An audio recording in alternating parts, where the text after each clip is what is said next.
এই যে কীর্তন আপনারা শ্রবণ করছেন, এই কীর্তনের সৃষ্টি কোথায়? সবার আগে কোথায় হয়েছিল কীর্তন? প্রথম হয়েছিল কোথায়? বাংলাদেশে।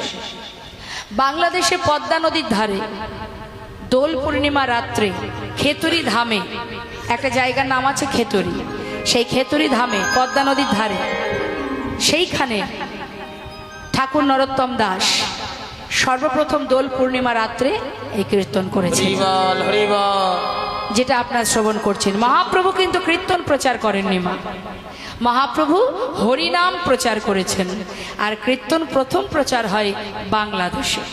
হ্যাঁ, আর মহাপ্রভু যে হরিনাম প্রচার করেছেন, হরিনাম দিয়েছেন, তিনি কিন্তু একটা নির্দিষ্ট জায়গার মধ্যে দেননি।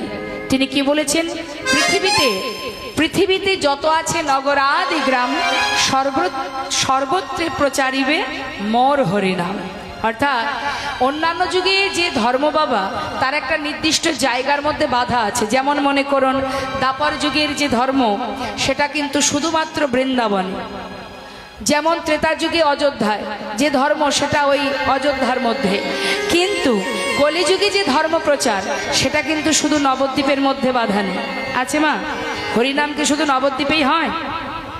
কিন্তু বৃন্দাবনে যে রাধা নাম সবাই করে, 84 ক্রোশ বৃন্দাবনের বাইরে কিন্তু কেউ রাধা নাম করে না।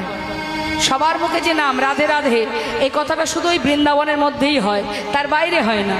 কিন্তু কলিযুগে যে হরিনাম প্রচার, হরিনাম, এই হরিনাম কিন্তু শুধু নবদ্বীপে নয়, শুধু ভারতবর্ষেও নয়, পৃথিবীর সব প্রান্তে সব জায়গায় এই হরিনাম। বিদেশি ভক্তরা যেখানে বিভিন্ন জায়গায়, বিদেশে বিভিন্ন জায়গায় বড় বড় স্কন মন্দির আছে, যেখানে বিদেশিরা প্রভুর নাম করছে, হরিনাম করছে।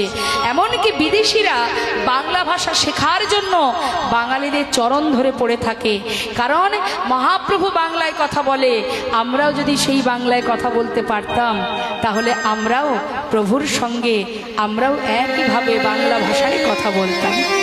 যেহেতু তাদের ভগবান বাংলায় কথা বলে, তাই তাদেরও ইচ্ছা বাংলায় কথা বলার, আর আমরা বাংলাকে ছেড়ে বিদেশি ভাষায় কথা বলি না মা? বাংলাকে আমরা ভুলে যাই। যে বাংলায় ভগবান এসেছেন, এসে মা সচী মায়ের কোলে, বাঙালি মায়ের কোলে এসেছেন, তিনি এসে তিনি বাংলা ভাষায়, তিনি ইংলিশেও নয়, হিন্দিতেও নয়, উড়িয়া ভাষায়ও নয়, তামিল ভাষাতেও নয়, তিনি বাংলায় কথা বলতেন।